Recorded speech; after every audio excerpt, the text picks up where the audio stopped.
Eu queria lamentar aqui esse evento na data de hoje. Nós estamos passando por uma pandemia, né, do Covid-19.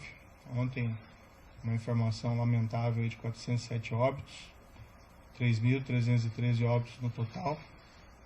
Então, durante essa pandemia, infelizmente, tendo que realizar esse evento, busquei ao máximo evitar que isso acontecesse, mas foi inevitável. Então, peço a compreensão de todos pela circunstância adversa, mas não foi por minha opção. Antes de entrar no assunto específico, eu queria fazer só algumas reflexões gerais para poder justificar minhas decisões. Antes de assumir o cargo de Ministro da Justiça e Segurança Pública, eu fui juiz federal por 22 anos, tive diversos casos criminais relevantes e desde 2014, em particular, nós tivemos a Operação Lava Jato, que mudou o patamar de combate à corrupção no país. Claro que existe muito ainda a ser feito, mas aquela grande corrupção, que em geral era impune, esse cenário foi modificado. Isso foi um trabalho do Judiciário, do Ministério Público, de outros órgãos, e na parte da investigação, principalmente aí da Polícia Federal.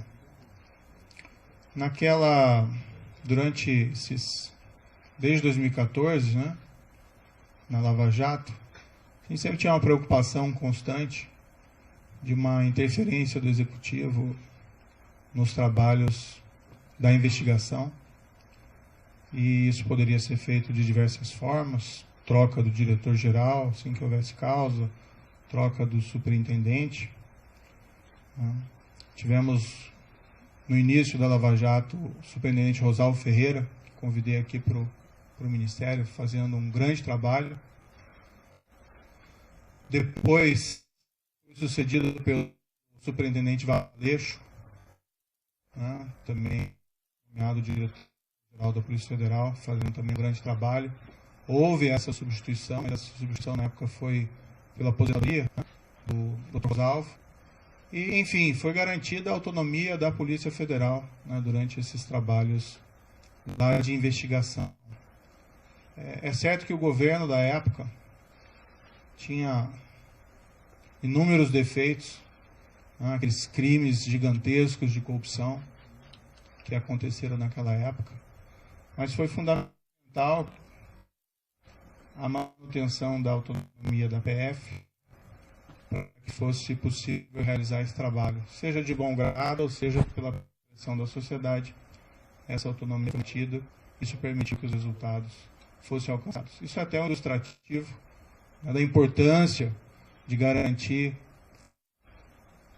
Estado de Direito, Rule of Law, autonomia das instituições de controle e de investigação. Lembrando aqui até um episódio que num domingo qualquer, durante aquelas investigações, lembro que foi o então superintendente, Maurício Valeixo, que recebeu uma ordem de soltura ilegal do presidente Luiz Inácio Lula da Silva, então condenado por corrupção, preso. Essa ordem emitida por um juiz incompetente, depois isso foi reconhecido nas demais instâncias.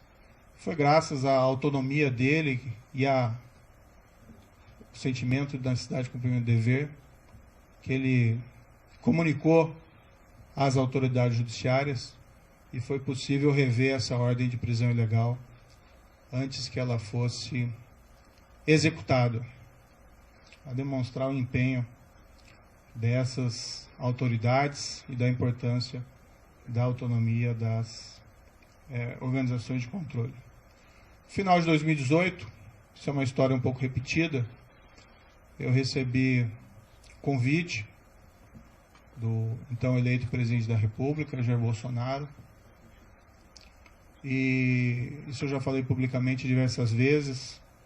É fácil repetir essa história, porque essa história é absolutamente verdadeira. e fui convidado a ser ministro da Justiça e da Segurança Pública. O que foi conversado com o presidente, 1º de novembro, foi que nós teríamos um compromisso com o combate à corrupção, crime organizado e a criminalidade violenta. Inclusive foi me prometido na ocasião carta branca para nomear todos os assessores, inclusive desses órgãos, né, policiais, como a Polícia Rodoviária Federal e a própria Polícia Federal. Na ocasião, né, até aproveitando aqui um breve parênteses para desmistificar um dado, foi divulgado equivocadamente por algumas pessoas que eu teria estabelecido como condição para assumir o Ministério da Justiça uma nomeação ao Supremo Tribunal Federal. Nunca houve essa condição. Até porque seria algo de aceitar um cargo de ministro da Justiça pensando em outro. Isso não é da minha natureza. Eu realmente assumi esse cargo, fui criticado, entendo essas críticas, né, mas a ideia era realmente buscar, num nível de formulador de políticas públicas aqui, numa alta posição do Executivo, de aprofundar o combate à corrupção e levar, né, esse maior efetividade em relação também à criminalidade violenta e ao crime organizado. Tem uma única condição que eu coloquei, não ia revelar, mas agora isso acho que não faz mais sentido, manter o segredo. Isso pode ser confirmado tanto pelo presidente como general Heleno. Eu disse que, como eu estava abandonando 22 anos da magistratura, contribuí 22 anos para a Previdência e perdia, né, saindo da magistratura essa Previdência, pedi apenas, já que nós íamos ser firmes contra a criminalidade, especialmente a criminalidade organizada, que é muito poderosa, que se algo me acontecesse, né, pedi que a minha família não ficasse desamparada sem uma pensão. Foi a única condição que eu coloquei para assumir essa posição específica no Ministério da Justiça. Permito-me aqui dizer que o presidente concordou com esse compromisso, nem foi uma condição, combate à corrupção, criminalidade violenta, criminalidade organizada. Né? Falou até publicamente que me daria a carta branca. Eu já tinha uma expertise por trabalhar, né, com polícia, como juiz, evidentemente, em relação à criminalidade organizada, e aceitei aquele intento de realmente fazer com que as coisas evoluíssem. Em minha avaliação na época, que essa aceitação ao convite foi muito bem acolhida pela sociedade. Né? Também me via como estando no governo, como um também garantidor. Né? Claro que existem outras instituições importantes, Judiciário, Supremo Tribunal Federal, Ministério Público, mas entendi que pelo meu passado de juiz e meu compromisso com o Estado de Direito, que eu também poderia ser aí um garantidor, né, da lei e da imparcialidade e autonomia dessas instituições. Dentro do Ministério, me permito aqui algumas reflexões, a palavra-mote tem sido integração. Né? Nós atuamos muito próximos das forças de segurança estaduais, até mesmo municipais. Né? Nós realmente trabalhamos duro contra a criminalidade organizada. Ouso aqui dizer, claro que tudo isso é sujeito a críticas e segundas opiniões, né? Mas que não houve um combate tão efetivo à criminalidade organizada como houve durante essa gestão do Ministério da Justiça e Segurança Pública, trabalhando não contra, mas com os governos estaduais. Tivemos o caso, por exemplo, da transferência e isolamento das lideranças do PCC. Tivemos recentemente a prisão do maior autoridade do PCC em liberdade, 20 anos foragido no exterior, graças a um trabalho de investigação eficiente da Polícia Federal. Tivemos recordes de apreensão de drogas no combate ao crime organizado. Isso é importante, tirar droga das ruas, a cocaína, a maconha. Isso feito pela Polícia Federal, isso feito pela Polícia Rodoviária Federal, também um belíssimo trabalho aqui desenvolvido, pela Força Nacional nos locais em que ela atuou. Tivemos aí recorde de destruição de plantações de maconha no Paraguai, que é o nosso principal fornecedor. Números expressivos de apreensão de produto do crime, seja de droga, seja de corrupção, principalmente aí no caso pela Polícia Federal. Buscamos fortalecer a Polícia Federal e a Polícia Rodoviária Federal nesse período, com ampliação dos concursos existentes. Empregamos aí maciçamente a Força Nacional em todo o território nacional. A Força Nacional é uma instituição que, a meu ver, deveria ser fortalecida.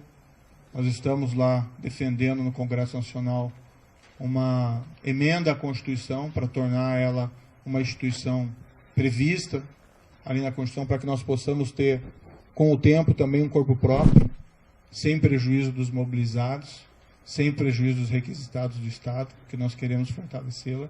Ela tem sido muito demandada e às vezes nós sentimos que nós não temos aí a perna suficiente. E ela atendeu diversas emergências de segurança pública nesse período, lá no Ceará por mais de uma vez, espalhadas aí em terras indígenas, enfim, no nosso projeto Em Frente Brasil. Nós criamos o CEOP, né? Secretaria de Operações Integradas, até nessa linha de fortalecer a integração.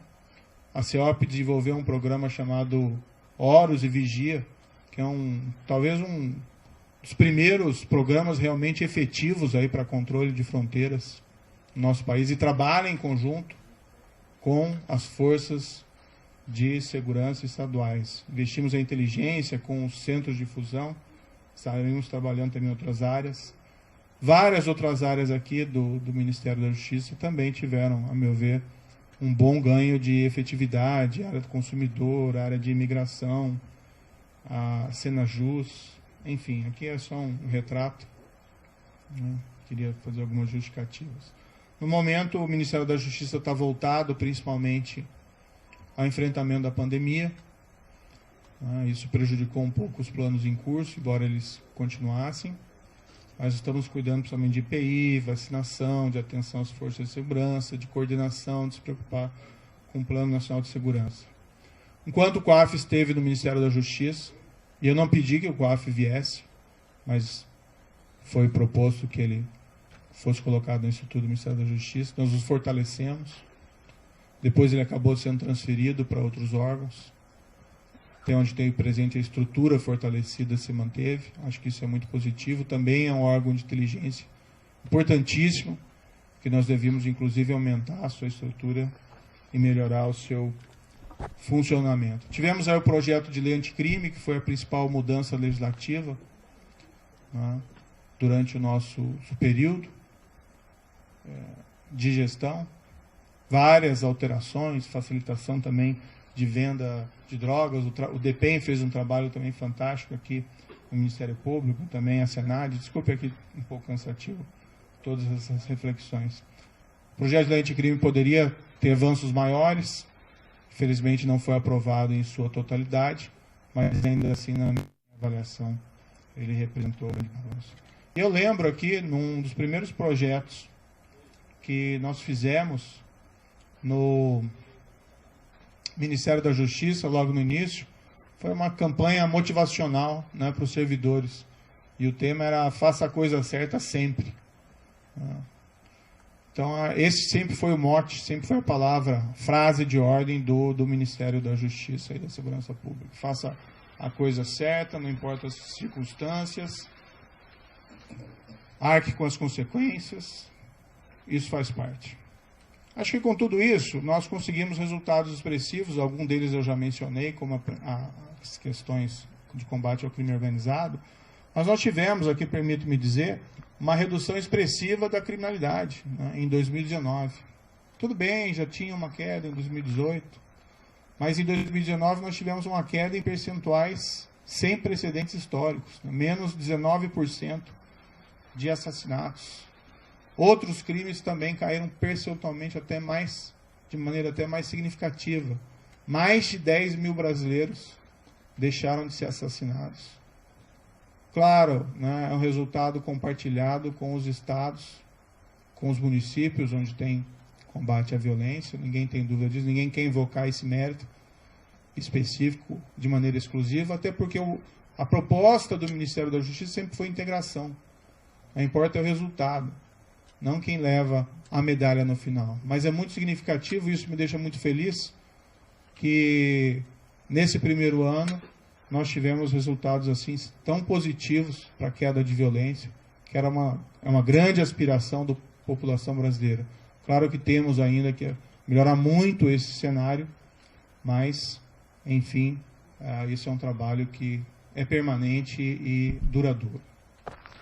Bem, em todo esse período, tive apoio, né, do presidente Jair Bolsonaro em vários desses projetos, outros nem tanto, mas a partir do segundo semestre do ano passado, passou a haver uma insistência do presidente da troca do comando da Polícia Federal. Isso, inclusive, foi declarado publicamente pelo próprio presidente. Houve primeiro um desejo de trocar um superintendente da Polícia Federal do Rio de Janeiro. Sinceramente, não havia nenhum motivo para essa substituição.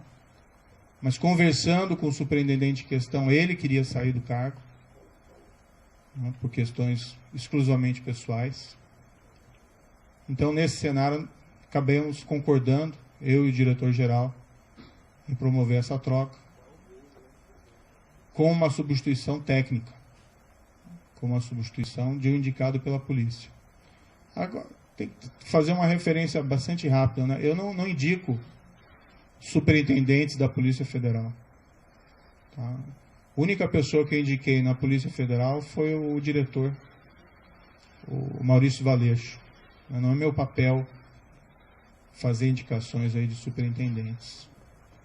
E assim tem sido no Ministério como um todo. Eu sempre tenho solicitado, dado autonomia, né, ao pessoal que trabalha comigo, a palavra certa não é subordinado, é equipe, para que eles façam as melhores escolhas, né? Assim se valoriza aí os subordinados, desculpe, a equipe, e as escolhas técnicas, né? Eu tinha notícia quando eu assumi aqui o Ministério da Justiça, de que pelo menos havia rumores de que a Polícia Rodoviária Federal tinha algumas superintendências e indicações políticas.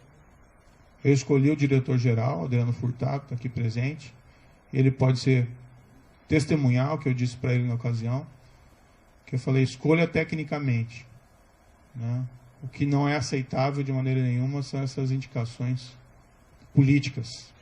Claro que às vezes existem indicações positivas, mas quando se começa a preencher esses cargos técnicos, principalmente de polícia, por questões político-partidárias, realmente o resultado não é bom para a corporação, inclusive. O presidente, no entanto, passou a insistir também na troca do diretor-geral. O que eu sempre disse ao presidente? Presidente, eu não tenho nenhum problema em trocar o diretor-geral da Polícia Federal, mas eu preciso de uma causa. E uma causa normalmente relacionada a uma insuficiência de desempenho, um erro grave. E, no entanto, que eu vi, né, durante todo esse período, e até pelo histórico do próprio diretor-geral, que é um trabalho bem feito, né? Várias dessas operações importantes, combate ao crime organizado, operações também de combate à corrupção que foram relevantes, poderiam ter até mais operações, né? Mas normalmente essas operações elas maturam durante algum tempo. E ano passado, em particular, nós ficamos aí 4 meses sem poder movimentar inquéritos envolvendo lavagem de dinheiro, né, por uma decisão judicial, isso também prejudicou um pouco os trabalhos. Mas o trabalho vinha sendo feito, e até a queda dessas estatísticas criminais é um indicador relevante de que o trabalho estava sendo positivo.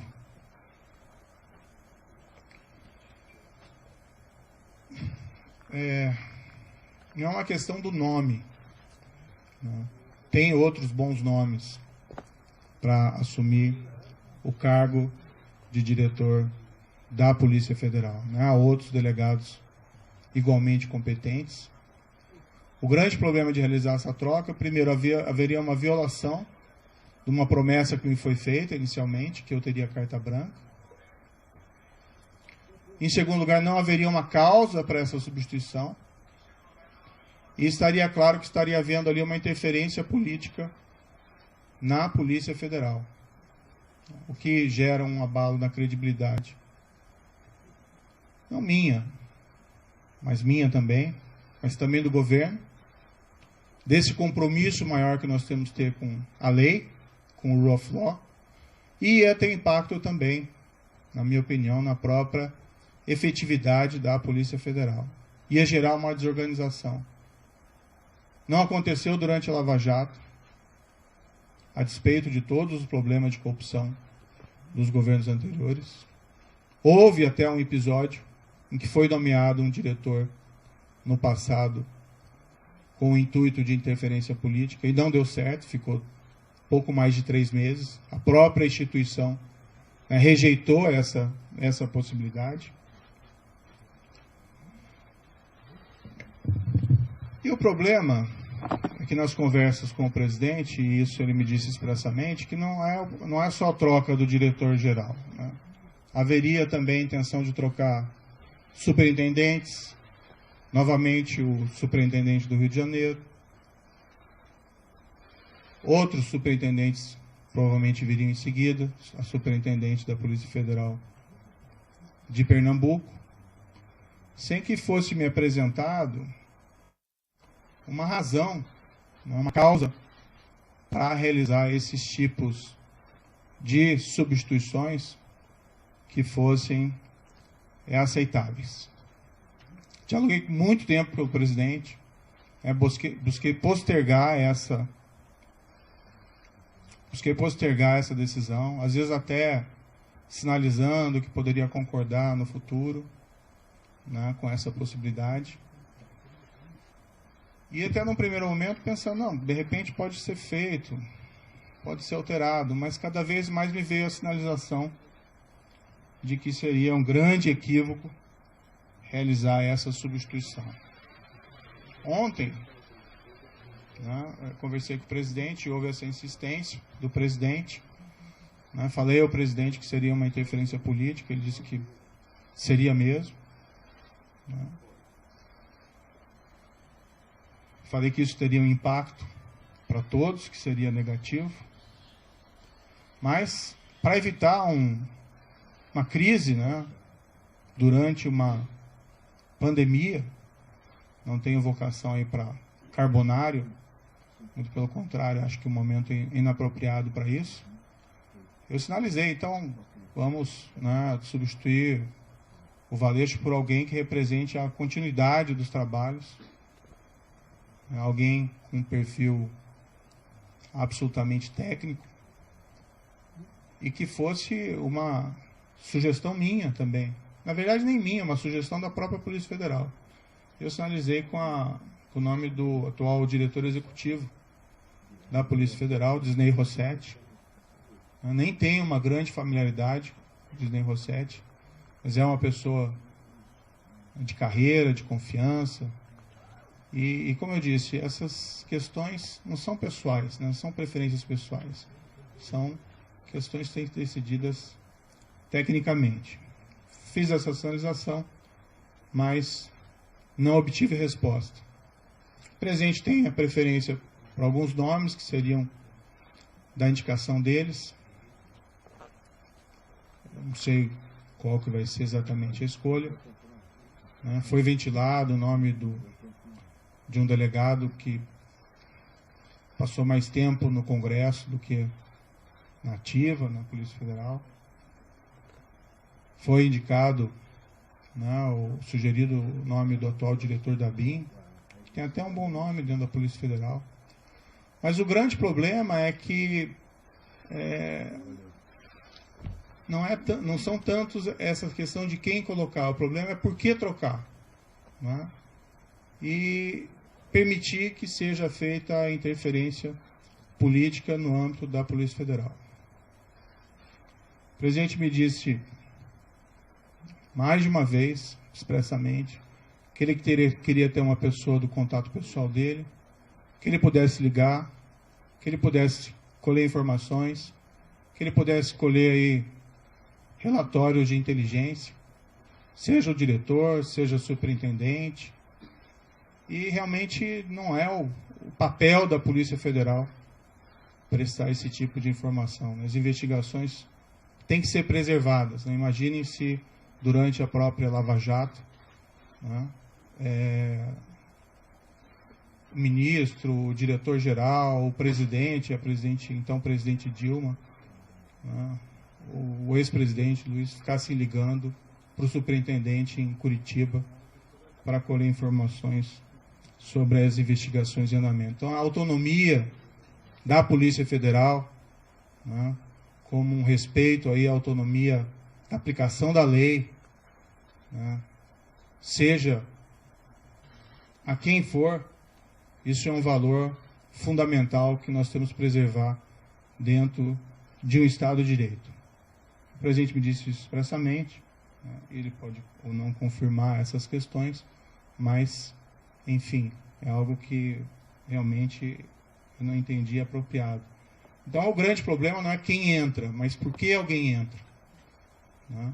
E se esse alguém, sendo da corporação, aceitando substituição do atual diretor-geral, né, com o impacto que isso vai ter na corporação, não conseguiu dizer não para o presidente a uma proposta dessa espécie, eu fico na dúvida se vai conseguir dizer não em relação a outros temas.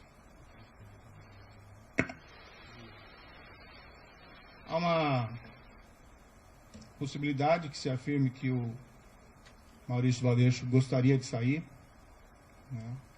Mas isso não é totalmente verdadeiro. O ápice da carreira de qualquer policial federal, delegado da Polícia Federal, é, né, a direção-geral da Polícia Federal.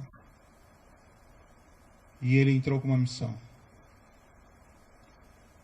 Claro que, depois de tantas, né, pressões para que ele saísse, ele de fato, né, até manifestou a mim, olha, talvez seja melhor eu sair para diminuir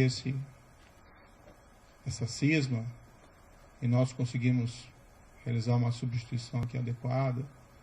Eu sairia para uma adjudância, para outro cargo. Mas nunca isso voluntariamente, sim decorrente dessa pressão, que a meu ver não é aí apropriado. E o grande problema, uma substituição que seja orientada aí por causas, né, que possam ser sustentadas, não haveria aí nenhum problema específico. O presidente também me informou que tinha preocupação, né, com inquéritos em curso no Supremo Tribunal Federal, e que a troca também seria oportuna da Polícia Federal por esse motivo. Também não é uma razão que justifique a substituição, até algo que gera uma grande preocupação.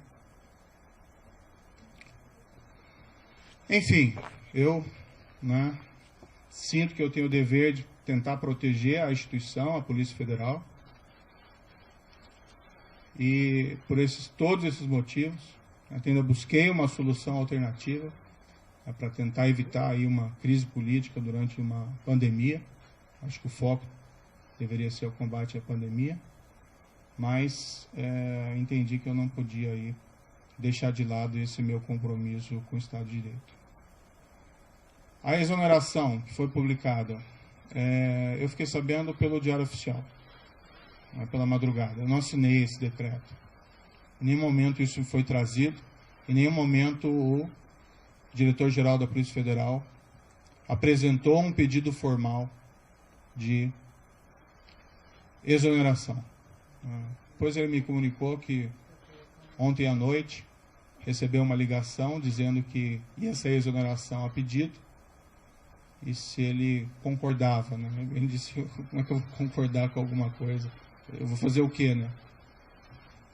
Se ele já está sujeito à exoneração a pedido ou à exoneração ex officio. Mas o fato é que não existe nenhum pedido que foi feito de maneira formal. Eu, sinceramente, fui surpreendido. Achei que isso foi ofensivo. Vi que depois a SECOM afirmou que houve essa exoneração a pedido, mas isso, de fato, não é verdadeiro. Para mim, esse último ato também é uma sinalização de que o presidente me quer realmente fora do cargo, não me quer presente aqui dentro do cargo, porque essa precipitação na realização da exoneração não vejo aí muita justificativa. Eu tenho até outras divergências, tive outras divergências com o presidente federal, com o presidente da República durante essa permanência aqui. Tive muitas convergências, recebi apoio do presidente em diversas ocasiões importantes, assim como dei apoio ao presidente da República em várias circunstâncias. Tive pontuais divergências, mas eu acho que como ministro, eu estou numa relação que eu tenho que preservar também a questão da hierarquia. Mas não vou aqui falar dessas outras divergências, isso fica para uma outra ocasião. De todo modo, meu entendimento foi que eu não tinha como aceitar essa substituição.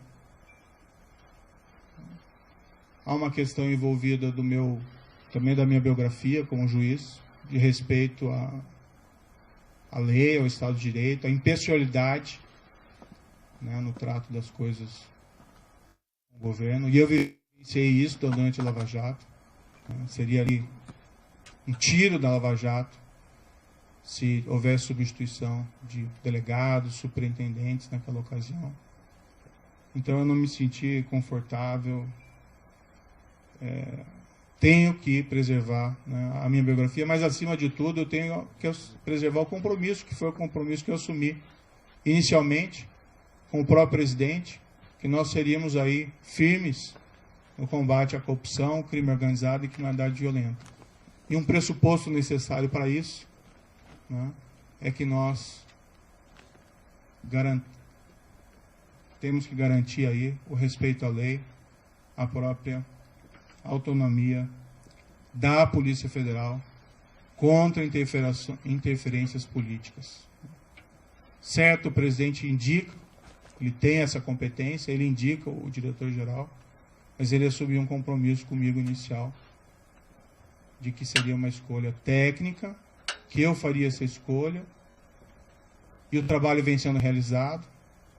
Poderia ser alterado o diretor-geral, desde que eu tivesse uma causa consistente. Não tendo uma causa consistente e percebendo que essa interferência política pode levar a relações impróprias entre o diretor-geral, entre os superintendentes, com o presidente da República, é algo que realmente eu não posso concordar.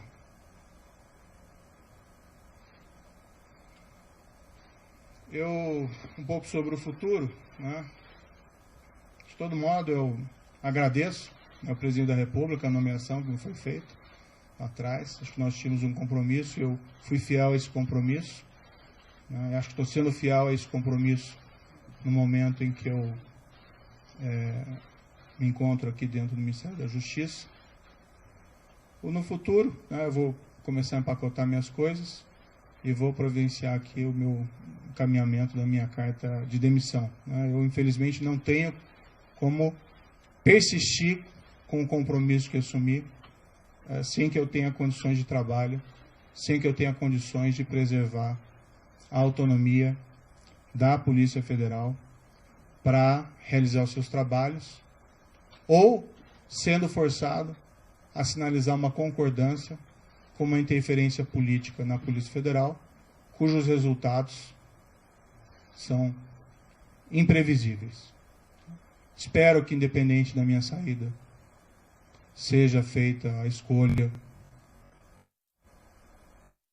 de um, ou até, né, que sabe, a própria manutenção do diretor-geral atual, já que o pedido de exoneração não existe, mas não havendo essa possibilidade, que seja feita uma escolha técnica, sem preferências pessoais, né, que também a instituição, dá para se confiar na Polícia Federal, né? A Polícia Federal tem um histórico, ela vai também resistir a qualquer espécie de interferência política, tenho crença nisso, e que seja indicado alguém que possa realizar um trabalho autônomo, independente, alguém que não concorde, né, em trocar superintendentes ou delegados por motivos não justificados. O meu futuro pessoal, após disso, né, eu abandonei esses 22 anos de magistratura. Infelizmente é um caminho sem volta, né, mas quando eu assumi, eu sabia dos riscos. Vou descansar um pouco, né. Nesses 22 anos foram muito trabalho, em especial durante todo esse período da Lava Jato, eu praticamente não tive descanso, e nem durante o exercício do cargo de ministro da Justiça e Segurança Pública.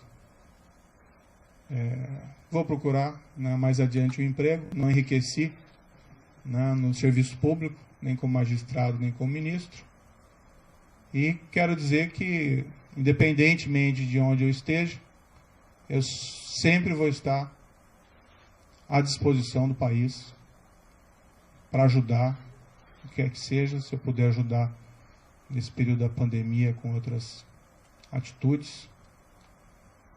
Mas, enfim, sempre respeitando o mandamento do Ministério da Justiça e Segurança Pública nessa gestão, que é fazer a coisa certa sempre. Muito obrigado.